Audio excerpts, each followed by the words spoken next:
हे सगळे तुमचे मी एक्झिट पोलचे सगळे आकडे बघतोय. मी आपणास एक गोष्ट फक्त लक्ष वेधू इच्छितो की महायुतीतर्फे माननीय देवेंद्रजी फडणवीसांनी त्यांना जेव्हा प्रश्न विचारला होता की काय स्थिती राहील महायुतीची, त्यांनी असंच म्हटलं होतं की कम्फर्टेबल मेजॉरिटी महायुतीला मिळते आहे.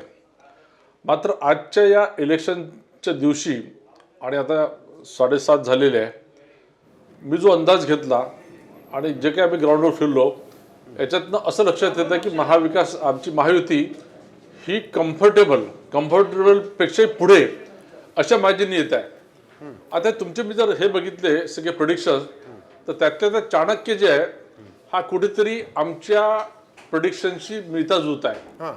मला असं वाटतं की 160च्या वर भारतीय जनता पार्टी, एकनाथ शिंदे शिवसेना आणि अजितदादांची राष्ट्रवादी काँग्रेस आणि इतर पक्ष म्हणजे मी कम्फर्टेबली पुढे जात आहे. सरकार आमचंच बनत आहे. 23 तारखेला या सगळ्या गोष्टी क्लिअर झालेल्या असतील. पण तुम्ही मात कशी केली? इतकी सगळी आव्हानं होती, इतके सगळे आरोप होते, या सगळ्या आरोपांवर तुम्ही मात कशी केली? नेमकं काय केलं की तुम्हाला हे आकडे मिळत आहेत असं वाटतं? कसली मेहनत म्हणावी?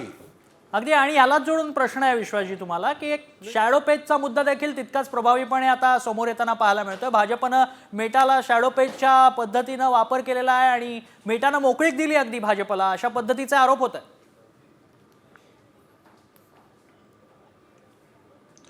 नाही, फार सिंपल वेने आम्ही अप्रोच घेतलं या इलेक्शनमध्ये.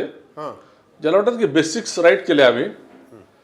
लोकसभेच्या वेळेस ज्या प्रकारे या लोकांनी संविधान खतरे में है किंवा वोट जिहाद याच्या माध्यमातून एक फसवी सूज यांना प्राप्त झाली आणि त्यांना यश मिळालं, तेव्हाच आमच्या लक्षात आलं होतं की आम्हाला लोकांपर्यंत जायचं आहे.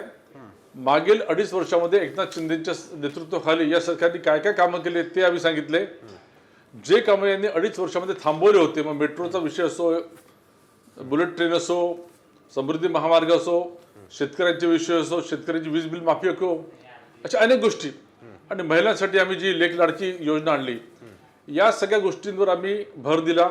लोकांपर्यंत आम्ही गेलो की डबल इंजिनची सरकार असली तर कसा फायदा होतो हे आम्ही त्यांना पटवून दिलं आणि त्यामुळेच आम्हाला हे मोठ्या प्रमाणामध्ये यश मिळत आहे.